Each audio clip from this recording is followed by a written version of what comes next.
Assalamualaikum warahmatullahi wabarakatuh. Berkenaan dengan amalan nak pergi kepada Allah ni, hakikat sebenarnya, kalau nak makrifat sebenarnya, kita memang tak boleh pergi dengan amalan.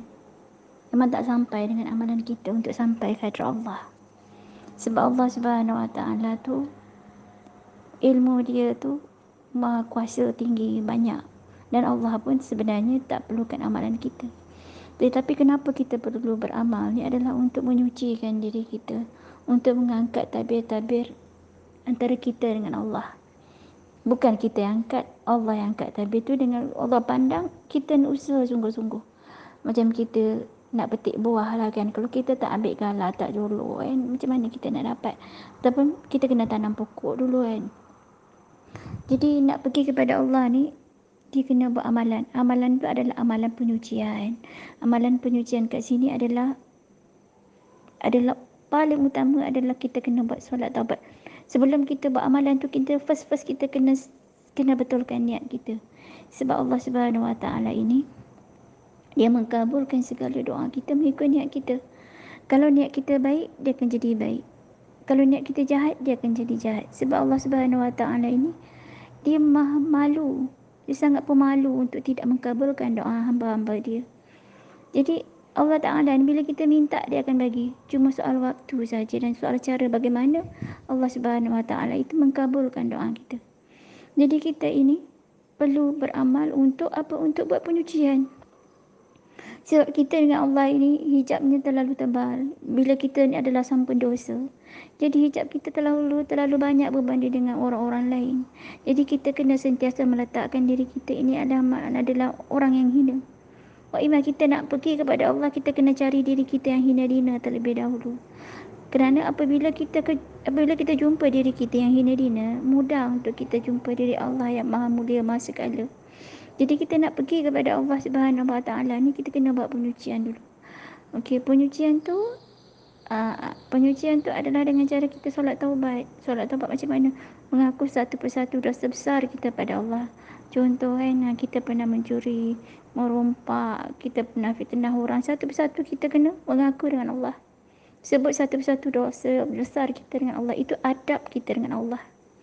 Kemudian kalau kita ada buat jahat dekat orang, pergi minta maaf. Ini minimum solat taubat kita.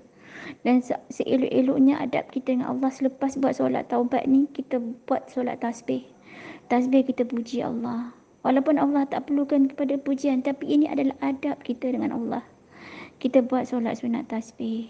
Kemudian kita buat solat sunat hajat. Baru kita buat solat sunat hajat. Dan mintalah hajat kita apa.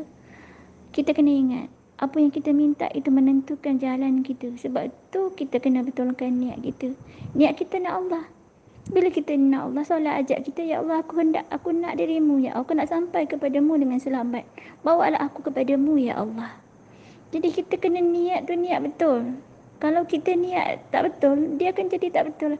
Kalau contoh kita bagi niat, ya Allah, aku nak fana, aku nak sangat rasa cinta mencintaimu. Boleh nak niat, itu jangan jadi niat yang utama. Takut nanti kita terhenti kat situ. Kita nak rasa cinta Allah. Tapi adakah cinta Allah itu Allah? Cinta Allah itu masih lagi makhluk. Masih lagi bukan Allah. Jadi pastikan yang kita minta itu adalah Allah. Kalau kita minta Allah, kita akan dapatlah Allah. Macam contoh kita minta air kan. Bila Allah bagi air, insya-Allah kita akan dapat juga cawan untuk kita minum air tadi. Kalau Allah tak bagi cawan, kurang-kurang kita ada tapak tangan untuk kita tak ada, ataupun daun-daun kayu untuk boleh kita letak air tadi. Itulah uniknya kita dengan Allah ni. Kita minta Allah aja, tak payah minta benda lain. Bila kita minta Allah, automatik kita akan dapat rasa nikmat mencintai Allah tu. Automatik kita akan dapat rasa fana tu macam mana. Jadi kita kena betulkan niat kita, sentiasa betulkan niat kita. Kenapa? Kerana apabila niat kita tak betul, kita akan dapat itu dah. Kita akan dapat, tapi setakat apa yang kita minta. Contoh kan, markah penuh 100 markah. Kita kata, ya Allah, bagi akulah dapat A. Memang Allah akan bagi. Bila kita usaha, kita doa, Allah bagi kita dapat A. Tapi A kita mungkin baru 80, 85, 90, belum 100% markah kan. Jadi kita nak Allah, minta Allah. Bila kita minta Allah, Allah akan bagi rasa betapa